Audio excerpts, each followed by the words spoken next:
چشتیاں میں بھی دعوت اسلامی کے زیر اہتمام شعبہ FGRF کے تحت پودا لگانا ہے، درخت بنانا ہے، شجرکاری مہم جاری۔ ملک بھر کی طرح تحصیل چشتیاں میں بھی پاکستان کو سرسبز و شاداب بنانے کے لیے دعوت اسلامی نے عزم کر رکھا ہے۔ دعوت اسلامی کے نگران ناصر اطاری جبکہ اسسٹنٹ کمشنر محمد اکمل و دیگر ذمہ داران دعوت اسلامی سمیت کثیر عاشقان رسول صلی اللہ علیہ وسلم نے شجرکاری مہم میں حصہ لیا۔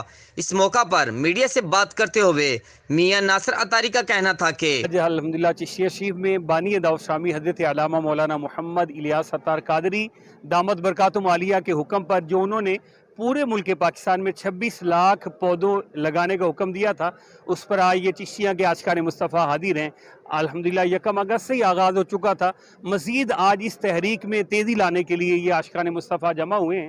اب تک ہماری تحصیل چشتیہ میں اللہ کی رحمت سے 4700 سے زائد پودے لگ چکے ہیں، مختلف دیہاتوں، شہروں کے ہاسپٹل، سرکاری سکولوں میں، اسی طرح دیگر پرائیویٹ سکولوں میں، بار میں۔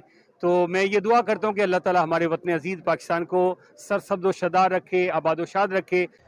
دعوت اسلامی کے مزید ارکان کا کہنا تھا کہ اس سیزن کے دوران ہم نے انشاءاللہ اللہ عز و جل چشتیاں کے مختلف پوائنٹس پر 5000 پودے نہ صرف لگائے ہیں بلکہ ان کو درخت بھی بنانا ہے۔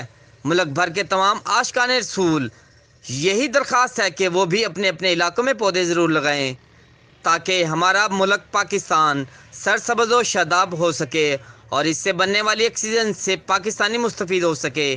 کیمرہ ٹیم کے ساتھ محمد احمد رفیق۔